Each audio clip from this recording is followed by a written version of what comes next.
Hi. I'm a lecture demonstrator at my school just a little ways up the road there, and as you might guess, there's a lot of physics involved in toys. In fact, I think I'm remiss in my job if I don't travel to a toy store at least once a month to see what new toys have come out that illustrate physics. As you can see, the one thing I have there illustrated the collision between two balls of equal mass and conservation of energy and conservation of momentum. That kind of thing has appeared in other versions. There we go. Newton's Cradle, which is a bunch of these things added together, where you have balls of equal mass, and you can pull one to the side and have it collide with the other balls, and it's kind of a very relaxing thing to have on your desk. And what's that? Bigger! Bigger? All right.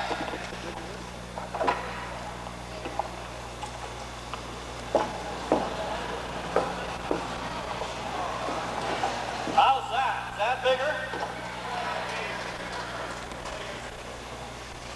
Bigger? Okay. It's interesting that you can show some physics with this thing.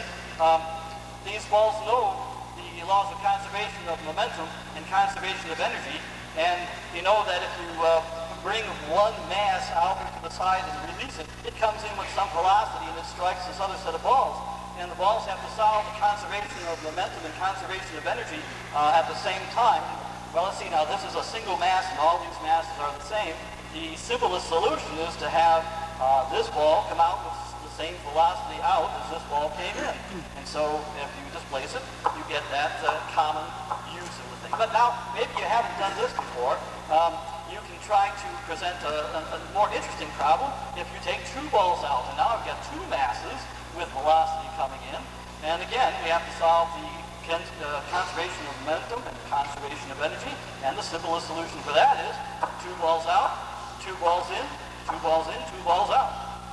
Well, that's pretty easy, but now we're going to really get complicated because now we're going to take and displace three balls. So now we've got three balls coming in, and there's not three balls to go out. Okay? So what do you think is going to happen? Well, three balls in and three balls out. So Mother Nature seems to have four balls in. Four balls out. Oh, there's other odd things you can do. For instance, you can crack nuts with that one. Or you can try to really frustrate Mother Nature. Here I have a ball that just happens to be twice the mass of any one of these two balls. And so we have kind of the same situation as two balls in, two masses in. How many masses should come out if I have a mass twice the mass of any one of those two balls coming in with a particular velocity? What would be the solution to that problem?